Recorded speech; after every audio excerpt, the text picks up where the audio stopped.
10절입니다. 6장 10절 한 절만 같이 읽겠습니다. 나라가 임하시오며 뜻이 하늘에서 이루어진 것 같이 땅에서도 이루어지이다. 아멘. 지난주에는 하나님 아버지의 이름 그리고 그 이름이 거룩하게 여김을 받으시옵소서라고 하는 주제를 살펴봤습니다. 그것은 하나님께서 구원을 통해서 당신의 이름을 거룩하게 하시는데 그 구원의 과정 속에 하나님의 어떠하심이 잘 드러나죠. 하나님의 능력도 나타나고요, 지혜도 나타나고요. 그러면서 하나님께서 스스로 당신의 이름을 거룩하게 하세요. 우리가 무엇인가를 더하거나 잘해서 하나님의 이름을 높여드리는 것이 아니고 하나님 스스로가 이 세상 가운데 당신의 어떠하심을 나타내 보여주심으로 그 거룩을 드러내시고, 우리가 해야 되는 일은 무엇이냐면 그 하나님의 어떠하심을 듣고 보고 찬양하고 경배하는 것이죠. 그리고 세상 속에 하나님을 알지 못하는 사람들에게 그 거룩을 드러내야 될 책임과 의무가 있다, 이렇게 말씀을 정리했습니다.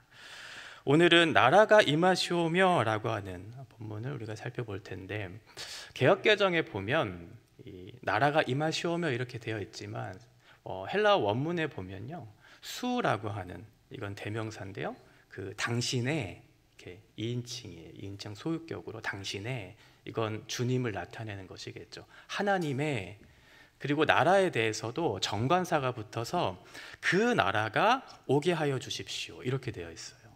그러니까 하나님의 그 나라, 그러니까 이 세상 속에 속한 나라와는 다른 어떤 나라가 있다는 것을 성경은 얘기하고 있는 거죠. 그 나라가 오게 하여 주십시오. 그 나라는 무엇인가? 이 하나님의 나라라고 하는 것은 성경에 여러 주제들이 있지만 그 중에서도 핵심적인 주제예요. 왜냐하면 예수님께서 그 광야 그 시험을 마치시고 갈릴리에 오셔서 이제 사역을 하실 때 첫 번째로 하셨던 말씀이 바로 하나님의 나라에 대한 부분이기 때문에 그렇거든요. 마가복음 1장 15절에 보면 이르시되 때가 찼고 하나님의 나라가 가까이 왔으니 회개하고 복음을 믿으라 하시더라. 예수님이 가장 먼저 가르쳐 주셨다는 건 그만큼 중요하다는 거죠. 그러니까 예수님이 오신 이유도 사실은 하나님의 나라를 위한 거였어요. 하나님께서 이 세상을 창조하셨죠. 그러면 창조하셨을 때 그 창조의 안에 있는 여러 가지 계획들이 있었을 것이고, 그 계획을 통해서 하나님의 목적이 무엇인지가 분명하게 있었을 텐데, 하나님의 뜻에 부합하지 못하는 인간의 실패로 인해서 그 하나님의 나라가 온전히 이 땅 가운데 이루어지지 못하는, 그게 이제 역사 가운데 이제 나타났죠. 하나님의 나라는 어떻게 시작이 됐는가? 하나님께서 세상을 창조하신 것으로 시작이 되었고, 그 창조하신 그 나라를 어떻게 다스려야 할까를 고민하실 때 하나님께서 당신을 닮은 존재, 그게 우리들이죠. 하나님의 형상과 모양을 따라 지음받은 우리들을 통해서 이 다스릴 수 있는 권한을 주셨어요. 그게 창세기 1장 26절이에요. 하나님이 이르시되 우리의 형상을 따라 우리의 모양대로 우리가 사람을 만들고 그들로 바다의 물고기와 하늘의 새와 가축과 온 땅과 땅에 기는 모든 것을 다스리게 하자 하시고, 하나님께서 사람들에게 주신 명령이 있었는데 사람들은 그 명령에 온전히 순종하지 못했고, 결국은 하나님의 나라를 위해서 살기보다는 사탄의 나라, 그 백성에 대해서 종노릇하며 살기 시작했죠. 그래서 하나님의 통치, 하나님의 나라가 이 땅 가운데 임하는 것이 실패인 것처럼 보이는 그런 현실을 살고 있을 때 하나님께서 다시 한번 그들에게 약속의 말씀을 주세요. 그게 창세기 3장 15절 말씀이에요. 내가 너로 여자와 원수가 되게 하고 내 후손도 여자의 후손과 원수가 되게 하리니 여자의 후손은 내 머리를 상하게 할 것이요 너는 그의 발꿈치를 상하게 할 것이니라 하시고, 그러니까 하나님께서 창조하신 그 세상, 하나님의 나라, 하나님의 통치가 이루어져야 할 그곳에 실패인 것처럼 보였을 때 하나님께서 다시 한번 약속의 말씀을 주세요. 그 약속은 무엇이냐면 사탄의 왕국을 무너뜨리겠다. 그리고 다시 한번 하나님께서 당신의 나라를 세우시겠다. 이게 하나님께서 우리에게 약속해 주신 3장 15절의 말씀이에요. 그러니까 마가복음 1장 15절에서 예수님께서 이 땅에 오셔서 하나님 나라, 이 선포를 하셨다는 것은 무엇이냐면 이 하나님께서 다시 한번 바꾸어내시는, 되돌려주시는, 그래서 하나님의 주권적인 통치가 이루어지는 그 나라를 말씀하신 거예요. 바꾸어내시겠다는 거죠. 그 예수님이 그 약속을 실현시키시겠다는 거예요. 이 약속을 위해서 예수님께서 오셨다. 마태복음 1장 21절, 자기 백성을 그들의 죄에서 구원할 자.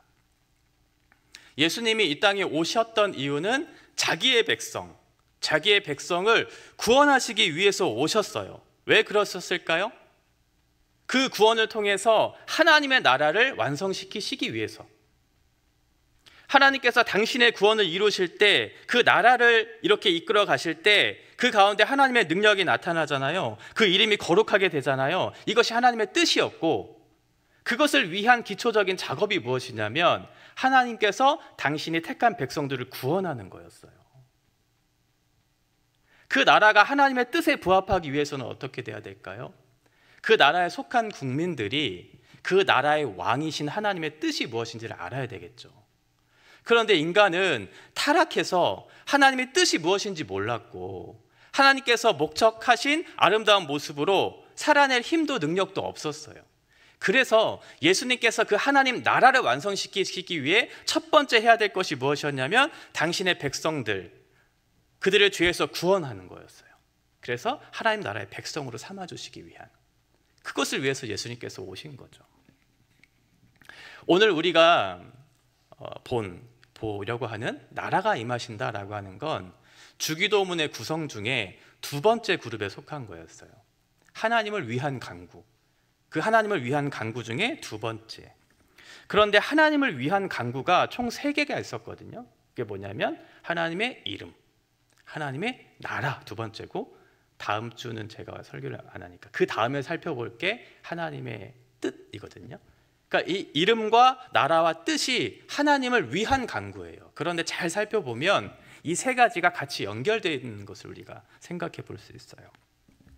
첫 번째는 이름과 나라는 긴밀히 연결되어 있다는 거예요. 그러니까 하나님의 나라가 임하면 어떻게 될까? 하나님의 이름이 거룩하게 여겨져요. 하나님의 나라가 임한다는 건 하나님의 통치가 임한다는 거거든요. 그러면 하나님의 통치가 이루어지면 하나님의 존재가 이 세상 가운데 드러나겠죠, 거룩하게. 그러니까 서로 맞물려 있는 거예요. 두 번째는 나라와 뜻도 긴밀하게 연결되어 있어요.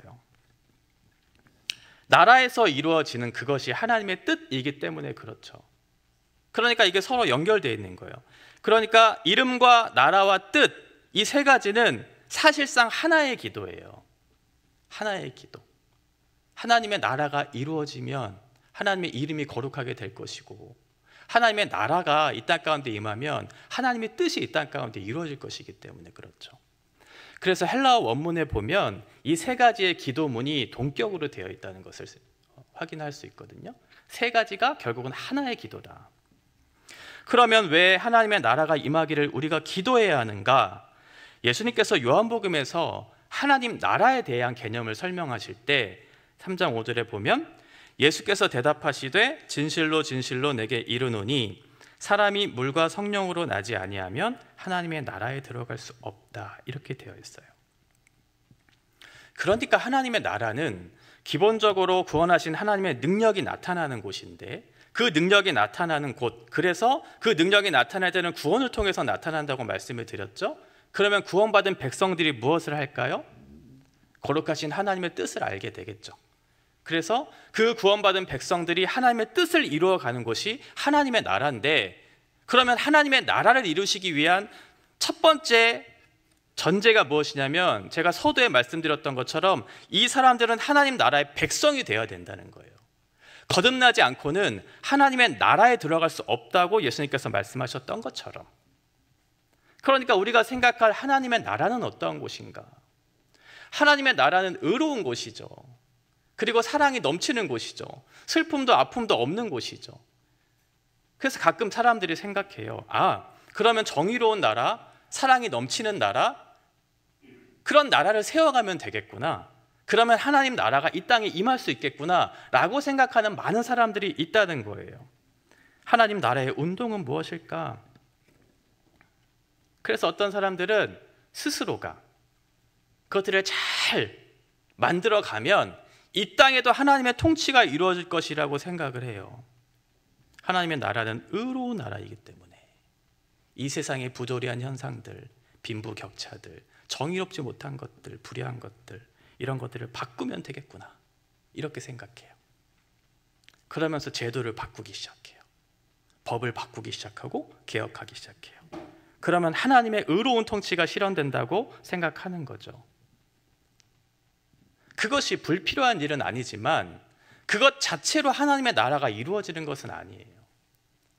결국 그 주체는 사람이기 때문에 그렇고, 사람들이 무엇인가를 만들어내서 나름대로 의로운 것을 실현시키면, 이 세상의 불의한 것들, 부조리한 현상들을 없애버리면 이 땅에도 하나님의 나라가 임할 수 있겠구나라고 생각하면서 스스로 그 나라를 이루려고 하는 그 거짓된 모순과 교만들이 나타나기 시작한다는 거죠.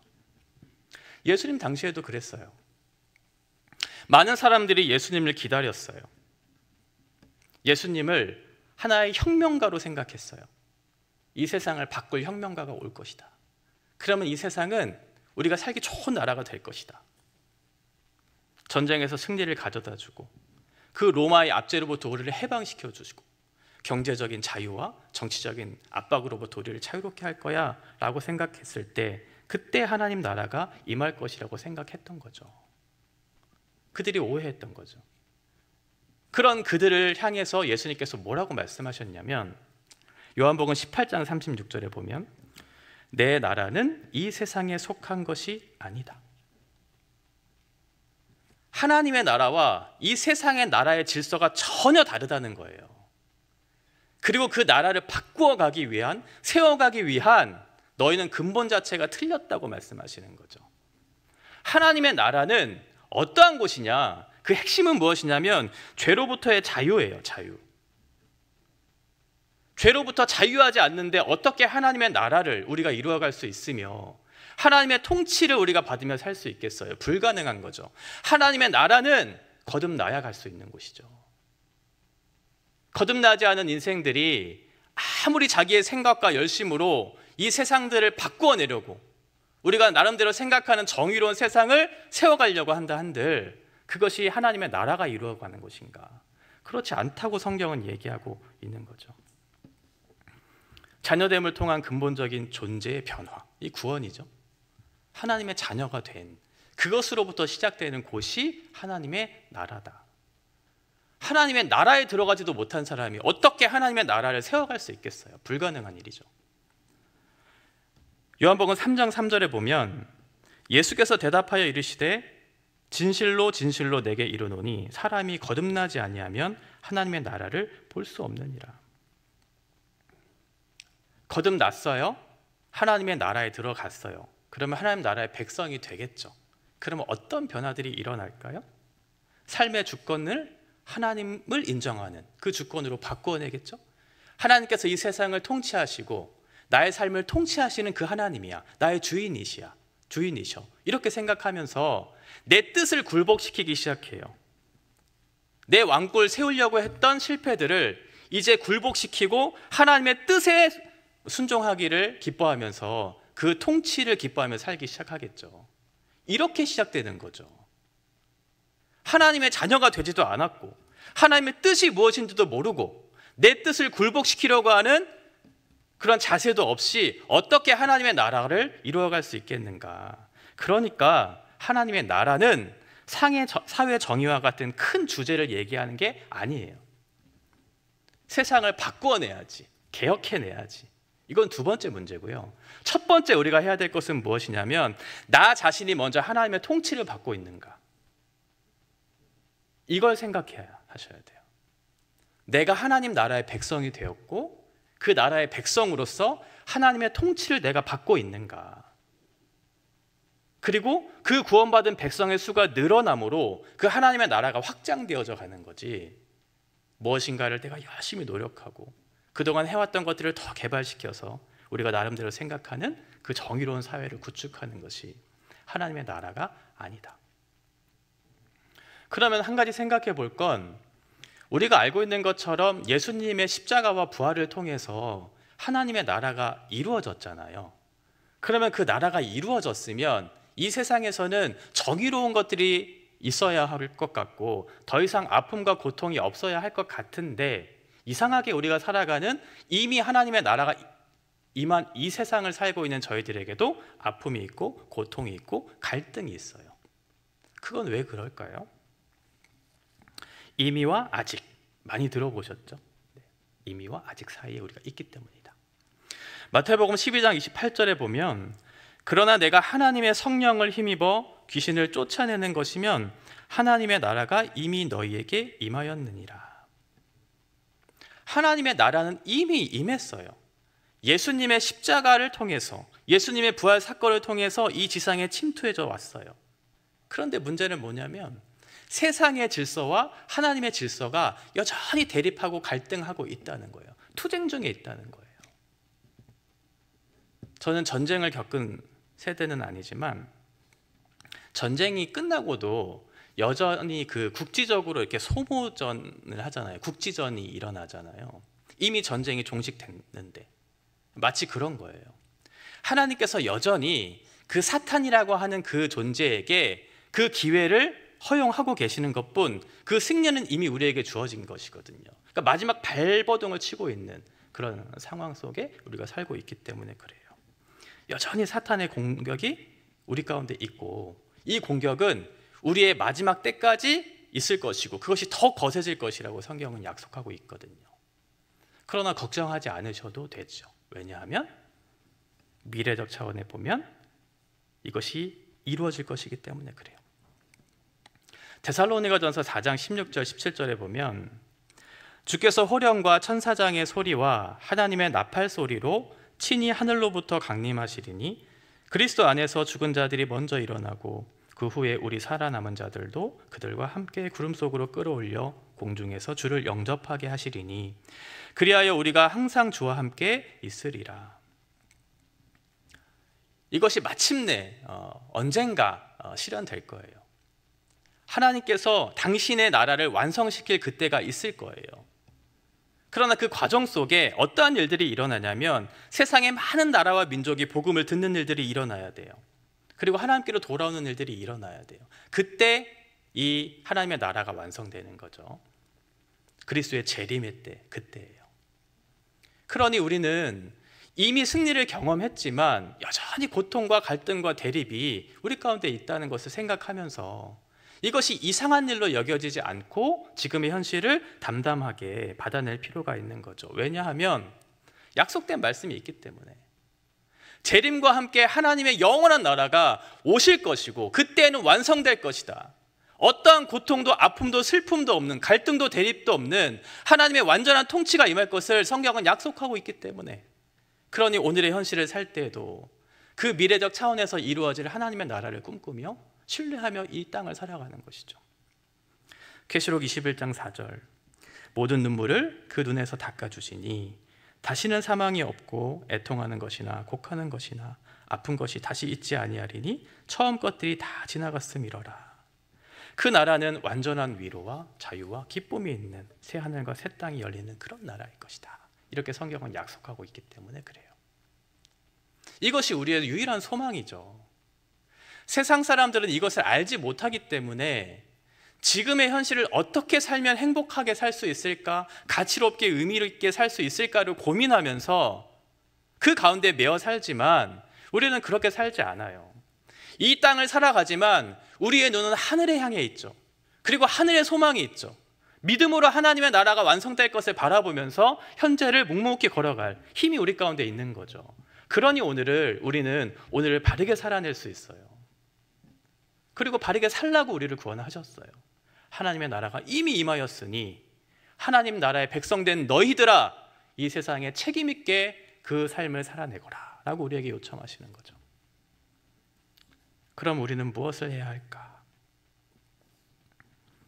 하나님의 나라는 그리스도의 십자가와 부활 사건을 통해서 시작됐어요. 그 시작된 것을 이제 우리에게 맡겨주시는 거죠. 그의 백성들을 초청하셔서 그의 백성들의 수를 날마다 더하게 하셔서 그것들을 확장시켜 가는 거예요. 세상에 속하였던 그 사람들이 그리스도의 몸 안으로 들어올 수 있도록 우리가 성전이 되어가는 거죠. 함께 지어져 가는 거예요. 그런 확장들이 계속해서 이루어지고 언약의 자녀들을 계속해서 낳고 낳으면 하나님의 나라가 임할 것이라고, 완성될 것이라고. 그러니 우리가 해야 될 것은 무엇이냐면 복음을 전하는 거예요. 너희는 하나님의 자녀가 되었으니, 하나님 나라의 백성이 되었으니 이제는 무엇을 해야 하는가? 하나님 나라에 속하지 못한 그 사람들에게 그 복음을 전해 그들도 죄에서 돌이켜 예수 그리스도께로 돌아올 수 있도록 우리가 살아갈 책임과 사명이 있다는 것을 성경은 말씀해 주고 있어요. 그럼 어떻게 해야 그 사람들이 돌아올 수 있을까? 우리가 잘 착하게 살면 그 사람들이 돌아올 수 있을까? 우리가 정의로운 사회를 위해서 열심히 노력하면 그 사람들이 돌아올 수 있을까? 그렇지 않아요. 우리는 무엇을 해야 하냐면 말씀을 가르쳐야 돼요. 복음을 전하는 거죠. 왜냐하면 이 복음을 통해서만, 복음을 들어야지만 구원을 받을 수 있으니까요. 그러니까 교회가 해야 될 첫 번째 사명, 우리가 해야 될 첫 번째 사명은 복음을 전하는 것, 말씀을 가르치는 거예요. 바른 진리의 말씀을 전하는 것, 사도들이 했던 것과 같이 하나님을 찬미하며 또 온 백성에게 칭송을 받으니 주께서 구원받는 사람을 날마다 더하게 하시니라. 사도들이 진리의 말씀을 전하기 시작할 때 많은 사람들이 그 하나님의 말씀을 듣고 돌아와 하나님의 찬양하는 일들이 일어났던 것처럼 우리들도 마찬가지로 하나님의 복음을 전하는 거예요. 그것이 우리의 유일한 소망이고 이 세상 사람들에게 줄 수 있는 유일한 소망이에요. 우리가 무엇을 줄 수 있을까? 그들이 추구하는 행복이 과연 진정한 행복인가? 그렇지 않다는 것을 우리를 통해서 가르쳐 줄 수 있도록 하나님께서 우리를 선택하신 것이죠. 두 번째는 동역. 하나님께서 우리가 동역하기를 원하시죠.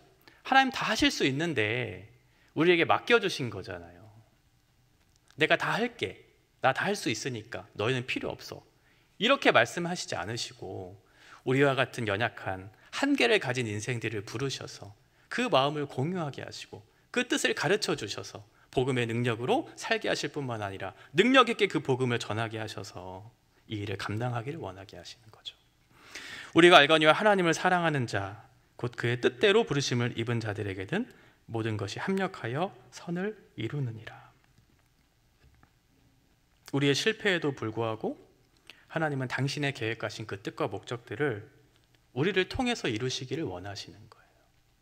이건 우리에게 무거운 짐을 지으시기 위해서 하신 것이 아니죠. 이건 영광스러운 거예요. 우리로서는 알 수 없는 것들을 가르쳐 주신 것이고 우리로서는 할 수 없는 것들을 하나님께서 하시도록 우리를 부르신 거잖아요. 물론 무겁죠. 책임이 있죠. 때로는 피하고 싶은 마음들이 있지만 돌이켜 생각해 보면 사실 감당할 수 없는 은혜를 우리가 받은 사람들이기 때문에, 그걸 알게 하셨기 때문에 우리를 보내셨다는 것을 안다면 우리는 하나님 앞에 충성되게 이 일을 기쁨으로 감당할 수 있어요. 내가 너와 함께 하기를 원한다고. 그러면 우리를 인정해 주신 거잖아요. 그만큼. 그렇죠? 내가 너를 그만큼 신뢰하고 내가 너와 함께 하기를 원한다고 말씀하셨을 때 우리도 그 마음을 헤아리면서 예수님이 걸어가신 그 길을 걸어가는 거죠. 어떻게 해야 될까? 세 번째, 은혜를 따라서. 고린도후서 9장 7절에 보면 각각 그 마음에 정한 대로 할 것이요 인색함으로나 억지로 하지 말지니 하나님은 즐겨내는 자를 사랑하시느니라. 그 나라를 유지하기 위해서는 그 나라의 백성으로서의 의무를 해야 되는데 어떻게 해야 하냐면 하나님께서 주시는 각각의 마음, 그 은혜를 따라서 주시는 만큼 하면 돼요. 무거운 짐으로 우리에게 주신 것이 아니에요. 너 이렇게 안 하면 내가 너를 혼낼 거야. 이렇게 말씀하신 적이 없거든요. 나는 너와 함께 하기를 원한다고 말씀하셨고 각각 즐거운 마음으로 네가 할 수 있는 만큼 그렇게 하면 된다고 우리에게 요청하시는 거죠. 그 자유함과 기쁨과 감사함으로 우리에게 맡겨주신 그 일을 감당하는 거예요. 내가 하나님의 나라의 백성이 되었구나. 그 특권을 내가 받았구나. 그러면 내가 할 수 있는 일은 무엇일까를 고민하면서 때에 따라서 하나님께서 주신 상황들을 잘 헤아리면서 그것들을 하나님 앞에 충성되이 순종하며 걸어가는 것이죠. 마지막 네 번째는 신자의 의무와 영광이에요. 우리의 소속이 어딘지를 생각하면서 하는 거예요. 우리의 시민권은 하늘에 있기 때문에. 시민은 그 나라의 국민이 되었다는 것은 의무를 가지고 있는 거잖아요. 그 나라에 속한 법을 지켜야 하기도 하고, 또는 납세의 의무가 있기도 하고, 교육의 의무가 있기도 하죠. 왜냐하면 그 나라의 명예를 높이기 위해서, 그 나라의 존재의 의미를 우리가 세우기 위해서 그 일을 하는 것처럼, 우리도 마찬가지로 우리가 하나님의 법을 즐거워하고 그 하나님의 법을 따라야 하는 이유는 무엇이냐면, 우리가 그 국가에 소속된 하나님의 백성이기 때문에, 이것은 우리에게 주신 큰 권리와 특권이라는 것을 기억하면서 그 일을 감당하는 거예요. 감히 거룩하신 하나님을 배웁지도 못하고 거룩하신 하나님과 함께 할 수도 없었던 우리들에게 그 하나님을 배울 수 있게 하셨고 그를 따를 수 있게 하셨던 그 은혜를 생각하면서, 이것이 나에게 너무 큰 영광과 권리로 주어졌구나 라고 생각하면서, 비록 나는 연약하지만, 비록 나는 한계가 많지만 하나님 앞에 순종하는 마음으로 그렇게 그 길을 묵묵히 걸어가는 거죠. 그래서 김홍전 목사님은 이 하나님의 나라에 대해서 이렇게 얘기했었어요. 하나님의 나라가 임하시오며 하고 기도한 우리는 하나님 나라의 순결함과 어미, 그리고 하나님이 친히 다스리시는 사실을 생각하고, 사람이 함부로 간섭하여 참견하지 못하는 거룩한 법칙에 순종하여서 내게 맡기신 사명을 큰 영광으로 알고 힘써 행하여 하나님의 거룩한 이름을 빛내고 그 나라를 빛내는 것이 당연한 도리인 것입니다. 나는 하나님 나라의 한 부분으로서 속해 있구나. 그리고 그 한 부분으로서의 역할을 나에게 맡겨주셨구나. 그리고 나를 통해서 하나님의 통치가 이루어지기를 바라고 계시는구나 라고 하는 그런 생각들을 가지고, 또 한 가지, 그것은 거룩한 하나님의 나라를 이룬다는 것을 생각하면서 함부로 내가 이 일을 감당해서는 안 되겠구나 라고 하는 그런 마음으로 그 책임을 다하는 것이죠. 나라가 임하옵소서, 하나님의 영광이 이 땅 가운데 임하기를, 그 예수 그리스도의 발자취가 이 땅 가운데 임하기를 바라는 마음으로 우리에게 맡겨주신 소임을 다하는 것, 그것을 꿈꿀 뿐만 아니라 그것이 이 땅 가운데 이루어지기를 위해서 우리에게 맡겨주신 그 일을 최선을 다해서 신실하게 주님을 순종하며 나아가며 우리에게 그런 부르심의 사명이 있다는 것을 생각하면서 이렇게 기도하는 거죠. 주님의 그 나라가 이 땅에 임하기를 바랍니다. 그런 간절한 마음이 우리 가운데 있다면 우리의 말과 행실이 하나님의 나라의 그 백성의 적합한 모습으로서의 그런 모습으로 살기를 소망하면서 이 하루하루의 인생들을 가치 있게 살아갈 수 있겠죠. 그것이 하나님께서 저와 여러분을 부르신 귀한 사명이에요. 이 부르심 앞에 우리가 기쁨과 감사함으로 또 즐거운 마음으로 이 일에 헌신하는 저와 여러분 되셨으면 좋겠습니다. 찬양하고 기도하겠습니다.